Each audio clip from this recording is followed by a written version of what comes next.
If someone had told me a year ago that the single greatest disruption to my life would also become its new, unshakable center, I would have laughed. A dry, humorless sound, the kind that only comes from a life built on meticulous, solitary routine. My world was a fortress of quiet habit, and I was its contented king. The man who moved in next door, Julian, was not just a disruption. He was a siege engine, all noise and jarring energy, and for 10 months, he was the barbarian at my gate. I didn't come to this city, to this apartment, looking for love. I came looking for silence, and what I found was him. My life, before Julian, was measured in predictable increments. The 6:15 alarm. The first cup of black coffee, brewed in a French press that was exactly 16 years old. The 2 hours of writing before the sun had fully crested the neighboring rooftops. My apartment was a testament to this control. Books were organized not by author or genre, but by the year I acquired them, a silent timeline of my own intellectual history. My single ceramic mug sat precisely in the center of its designated coaster. It was a life of clean lines and quiet corners. A life where the only heart I had to worry about was the fictional one beating within the pages of my manuscript. Then came the noise. Julian arrived on a Saturday in May, and his arrival was announced by the percussive slam of a moving truck door, the booming bass of music I couldn't name, and a laugh that seemed to physically rattle the cheap plaster of our shared wall. He was a physical presence, even when unseen. His footsteps were heavy, decisive. He didn't close doors, he conquered them. He had friends over, and their collective energy seeped through the wall like a miasma, a chaotic fog of sociability that felt alien and vaguely threatening. From my window, I watched him. It was a terrible habit, one I cultivated with the shame of a secret indulgence. He was tall, broad in a way that seemed to take up more than his fair share of space in the world. His arms were a roadmap of veins and sun-darkened muscle, his hair a perpetual mess of dark curls. He looked, to me, like the embodiment of everything I was not: effortless, confident, viscerally alive. He moved with an uncomplicated grace, whether he was hauling groceries from his truck or leaning against the balcony railing, a beer in his hand, staring out at the city lights. He was a declaration, I was a footnote. For 10 months, that was the extent of our relationship. A shared wall, a few curt nods in the hallway. I would hear his shower start just as I was finishing my morning pages. He would leave for work, some kind of construction or trade, judging by the dusty work boots he'd leave by his door just as I was settling into my research. We were two planets in impossibly close orbit, governed by opposing gravitational pulls, never touching, never speaking. The distance was a chasm, but it was a comfortable one. I knew my side. He presumably knew his. I told myself his arrogance was a shield for something hollow.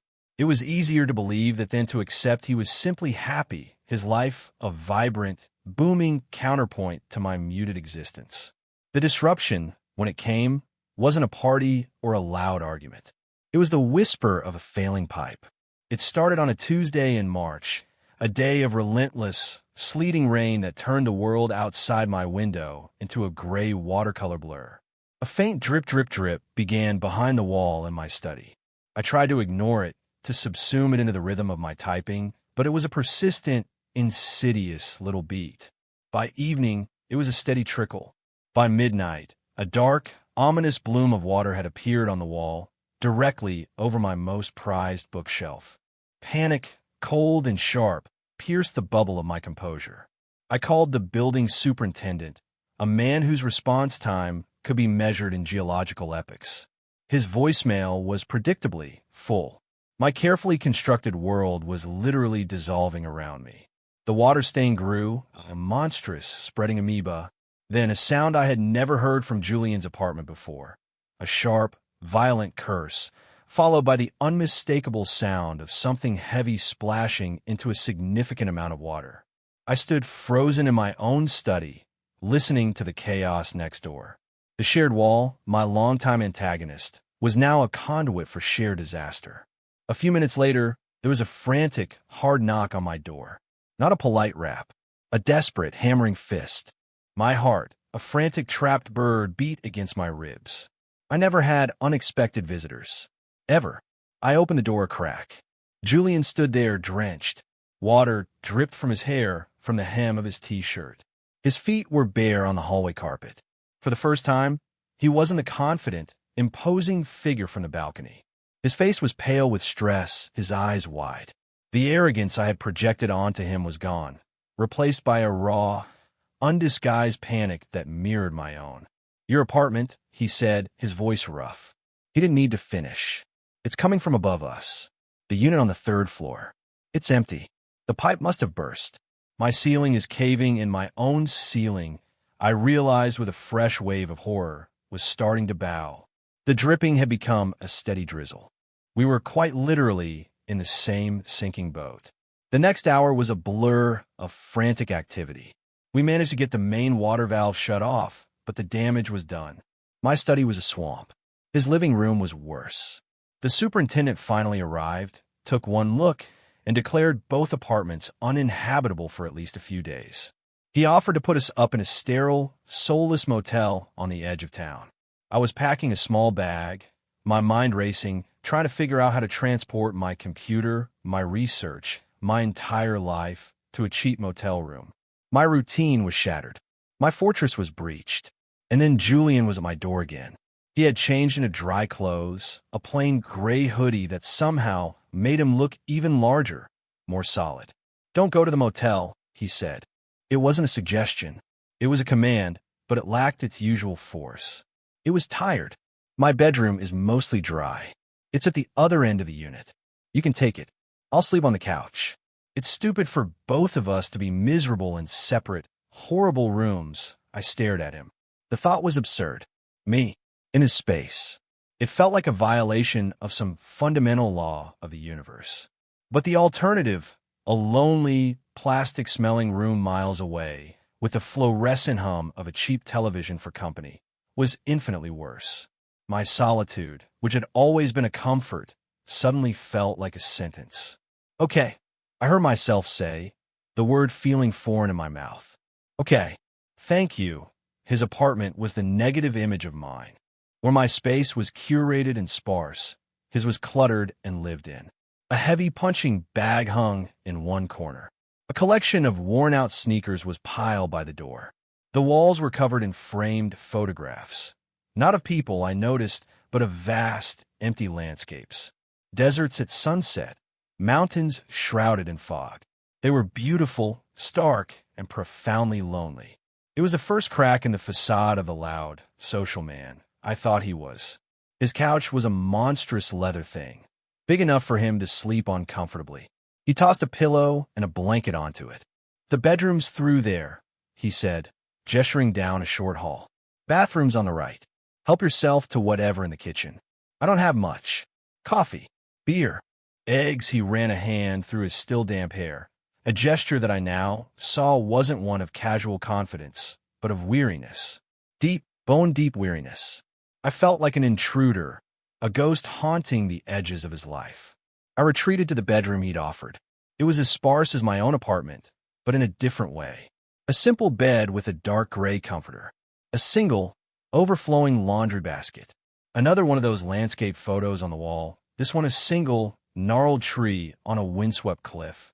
There was nothing personal, nothing to give away the man who slept here. It was the room of someone just passing through, not someone who lived. I lay in his bed that night, rigid, listening to the sounds of him settling onto the couch in the other room. The creak of leather. A heavy sigh. The rain had stopped, and a profound silence had fallen over the building. A silence made heavier by the absence of the familiar hum of refrigerators and heating systems. I was acutely aware of him, just a few yards away. His presence was a low-frequency hum I could feel in my bones. For the first time, the wall between us was gone, and the proximity was terrifying. And to my deep and profound shame, it was also thrilling. The next morning, I woke to the smell of coffee. Real coffee.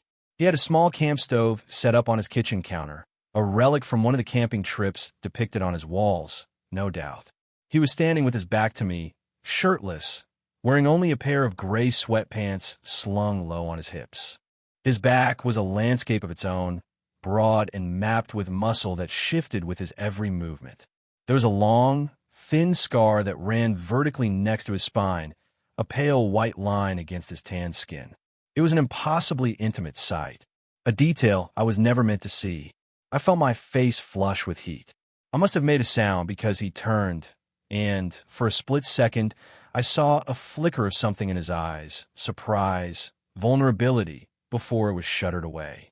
He wasn't the arrogant giant I had constructed in my mind. He was just a man, half awake in his own kitchen. "Coffee's ready," he grunted, turning back to pour the dark liquid into two mismatched mugs. He pushed one across the counter to me without looking. We drank in silence.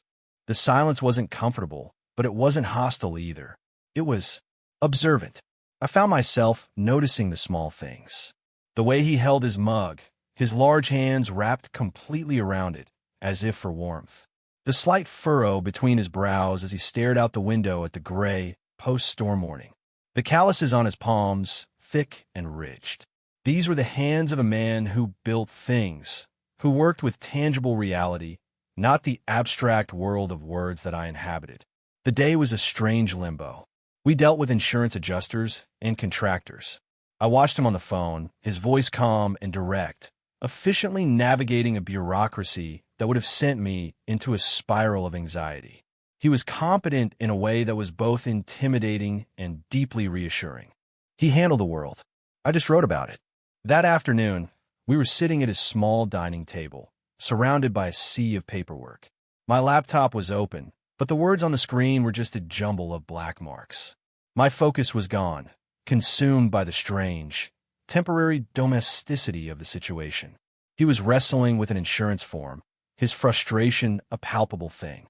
He let out a low growl of annoyance. "This is impossible," he said, shoving the paper away. "They want a detailed, itemized list of every single thing that was damaged, with estimated replacement costs." "Who knows this stuff?" "I do," I said, the words out before I could stop them. He looked at me, his expression a mixture of surprise and skepticism. My moment of quiet competence. I spent my days organizing information, creating structure out of chaos. This was just a different kind of chaos. "Here," I said, pulling the form towards me. "Let's make a spreadsheet. It'll be easier for the next hour." The dynamic shifted. I was the one in control, my fingers flying across the keyboard, creating neat columns and logical categories. He answered my questions, his voice losing its frustrated edge, replaced by a quiet respect. He leaned in closer to see the screen, and his arm brushed against mine. It was nothing. A flicker of contact, a few square inches of skin. But a jolt went through me, a searing, electric shock that made every nerve ending stand at attention. It was heat and pressure and the sudden, overwhelming awareness of his body next to mine.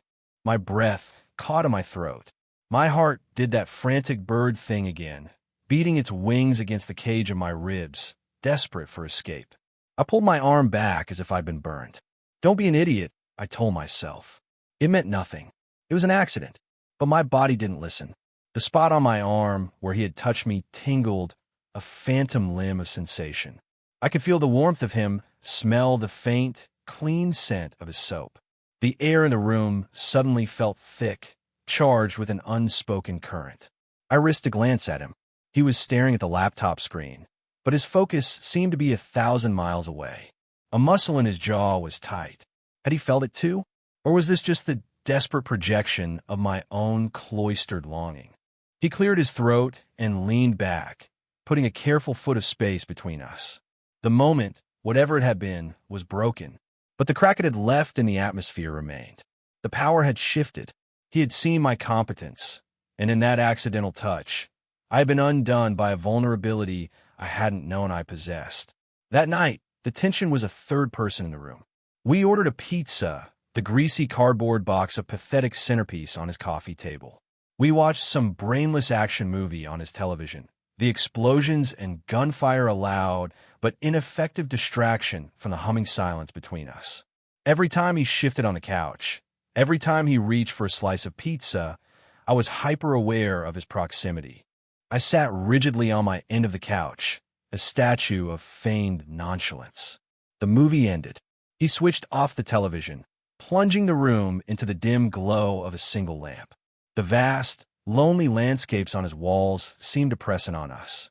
"Thanks for the help today," he said, his voice low in the quiet. "With the forms.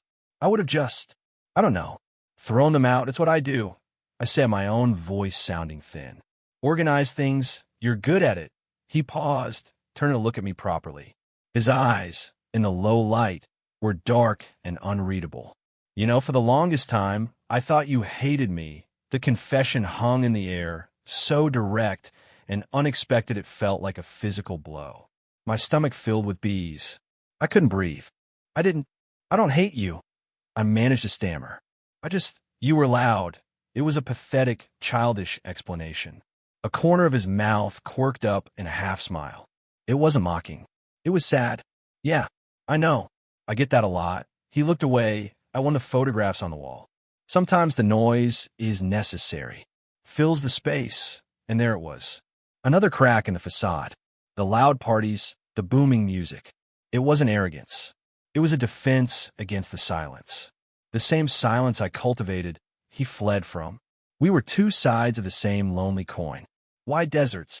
I asked, my voice barely a whisper, desperate to change the subject away from me, from my ridiculous assumptions.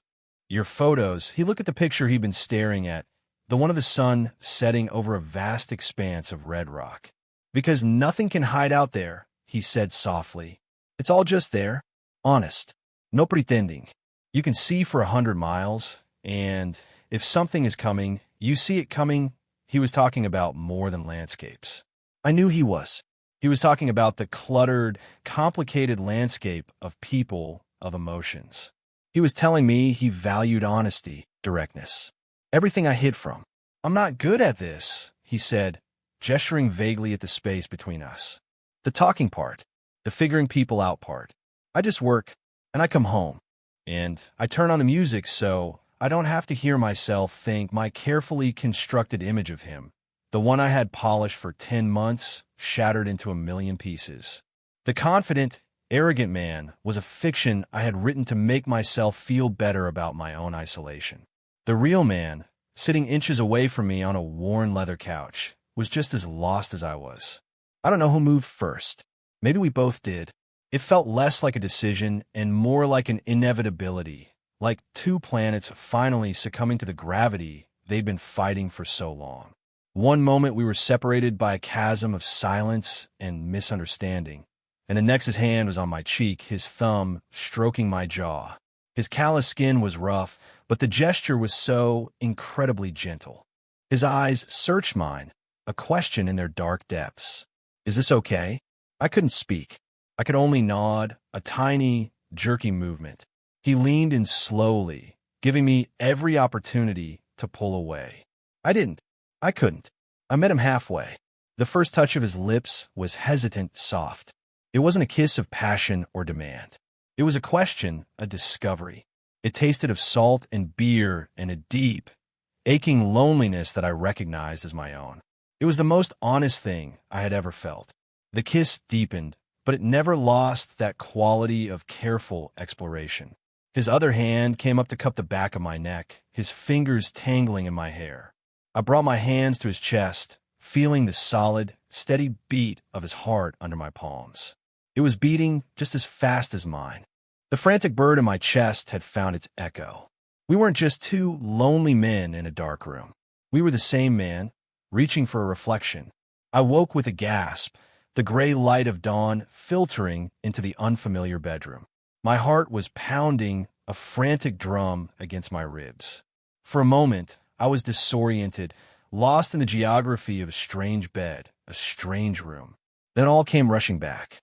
The conversation, the kiss, the slow, quiet way we had eventually broken apart, the air thick with things unsaid. The murmured goodnight as I retreated to this room, and he to the couch. I was alone. The apartment was utterly silent. The silence, which had been a source of comfort for my entire adult life, now felt like a judgment. A vast, empty void. I sat up, my body rigid with a familiar, sickening dread. The The morning after anxiety. It was a cold, heavy blanket, smothering the tentative warmth of the night before. He regrets it. The thought was a shard of ice in my gut. It was a mistake, a moment of shared loneliness. It meant nothing. I strained my ears, listening for any sign of him. A cough. The creak of the couch. Nothing. The silence was absolute. I pictured him lying out there, awake, staring at the ceiling, cringing at the memory. Or worse, maybe he was still asleep. And when he woke up, the reality of what he'd done, kissing his weird, quiet neighbor, would hit him with the force of a physical blow. My own self-recrimination was a bitter taste in my mouth. I had been so stupid.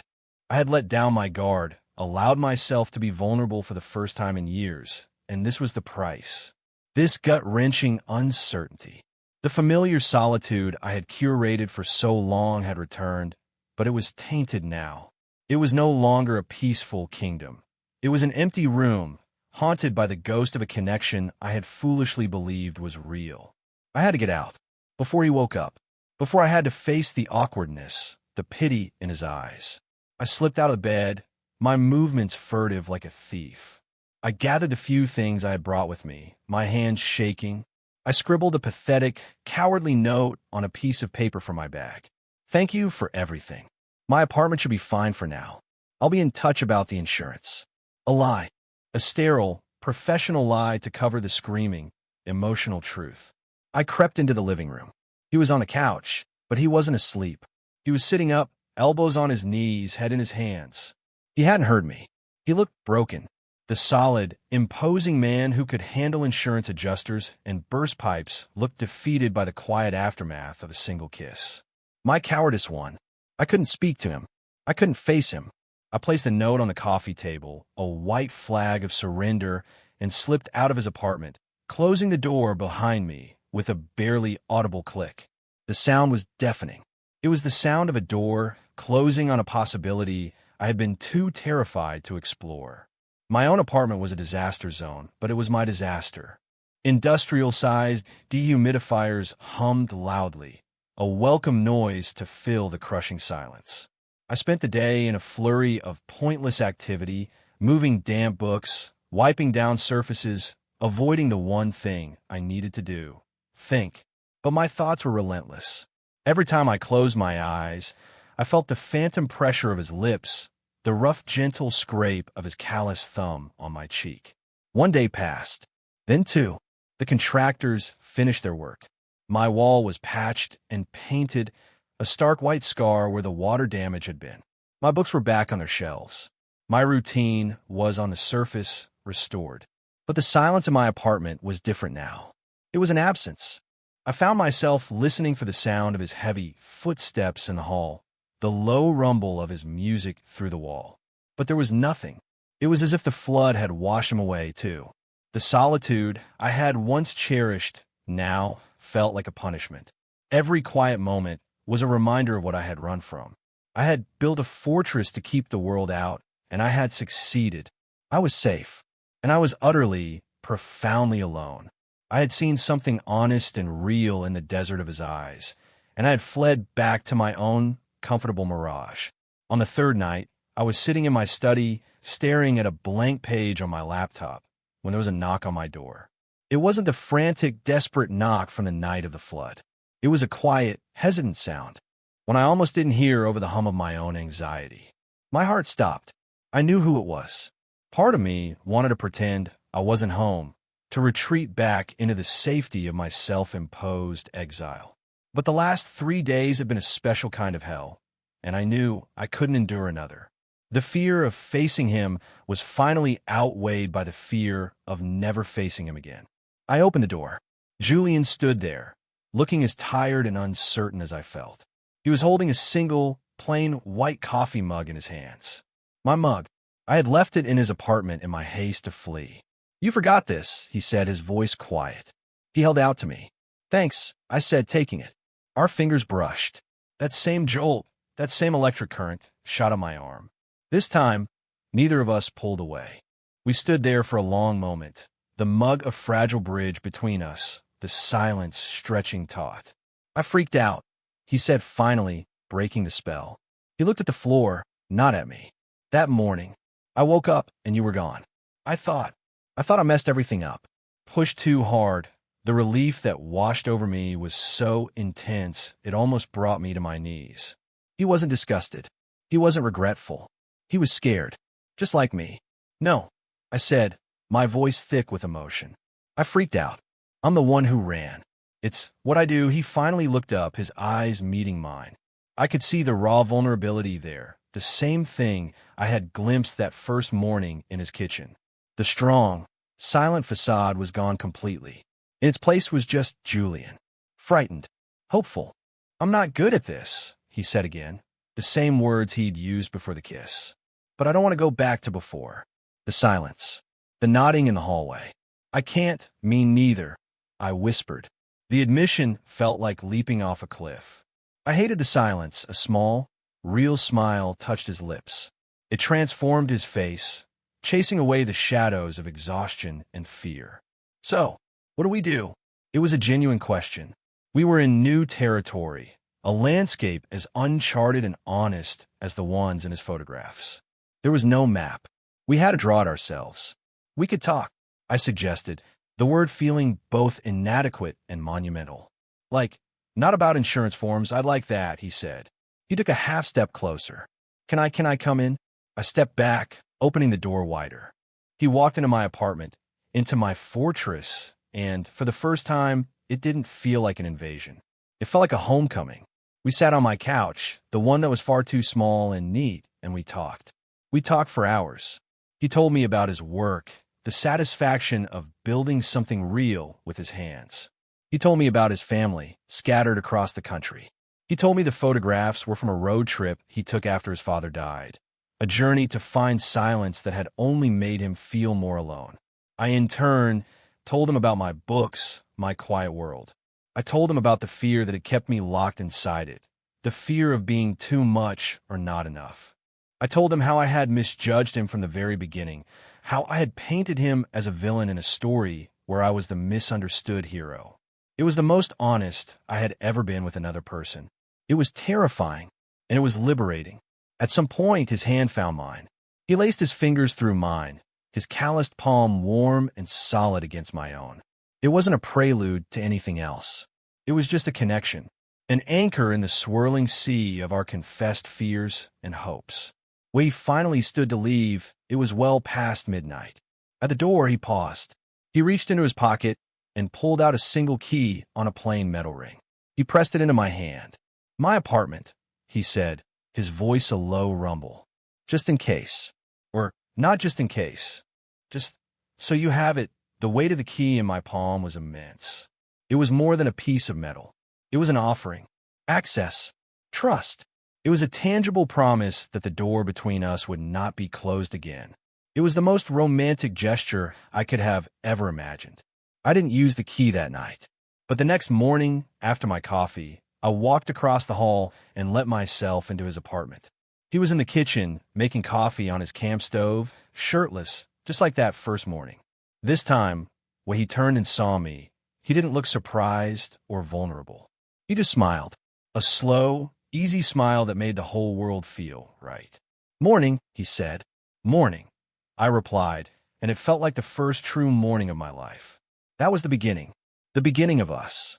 The wall between our apartments was still there, a physical fact of the building's architecture, but it no longer felt like a barrier. It was just a wall. Our lives began to bleed into one another's. My books started appearing on his coffee table. His heavy work boots found a permanent home by my door. We didn't talk about labels or definitions. We just were. The new routine was quiet, but it wasn't silent. It was a comfortable, shared quiet. The sound of two people breathing in the same room. The soft rustle of pages turning as we read on opposite ends of his big leather couch.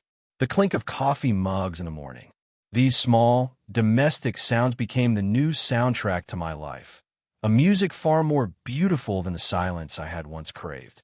We learned each other's rhythms. I learned that he was not a morning person, that he needed at least 10 minutes of silent coffee drinking before he was capable of human speech. He learned that I couldn't write if there was a dirty dish in the sink, that my neatness wasn't about control, but about clearing my mind. We learned the landscapes of each other's bodies, the stories told in scars and birthmarks. His long, pale scar was from a fall he took as a teenager, climbing a rock face he had no business being on. My own small scar, hidden in my eyebrow, was from a childhood encounter with a sharp corner and a moment of clumsiness. There were still moments of anxiety. Old habits die hard. Sometimes I would wake in his bed and feel a flicker of that old panic, the fear that this was all a fragile dream that would shatter if I breathed too loudly. But then he would shift in his sleep, his arm would drape across my chest, a heavy, reassuring weight, and the fear would recede. He was real. This was real. One Saturday, months later, we were lying in bed, the late morning sun slanting through the blinds. He was tracing the lines on my palm with his finger, a thoughtful, absent-minded gesture. "What are you thinking about?" I asked. He was quiet for a moment. "That burst pipe," he said finally. "Best worst thing that ever happened to me." I smiled, turning to press a kiss to his shoulder. Me too. My life, now, is still measured in increments. The 6:15 alarm, which one of us inevitably hit snooze on. The first 2 cups of coffee, one for me, one for him. The 2 hours of writing I still cherish, but now they're often punctuated by the sound of a shower, a sound that no longer feels like an intrusion, but like a promise of the day to come. He was the disruption I never knew I needed, the loud, chaotic force that broke down the walls of my quiet fortress and showed me that the world outside was not something to be feared, but something to be shared. He didn't just move in next door. He moved into the empty rooms of my life and filled them with his quiet strength, his unexpected vulnerability, and a love I had never thought myself capable of feeling. He was the plot twist in my carefully written story, the one that changed the ending from a quiet, solitary fade to black into a vibrant, shared sunrise. It makes me wonder, how often do we build walls to keep ourselves safe, only to find out we've built a prison? Have you ever had a disruption in your life that turned out to be the very thing you needed most? I'd be fascinated to read your stories in the comments below. And if you enjoyed this journey, please consider subscribing for more stories about finding connection in the most unexpected of places.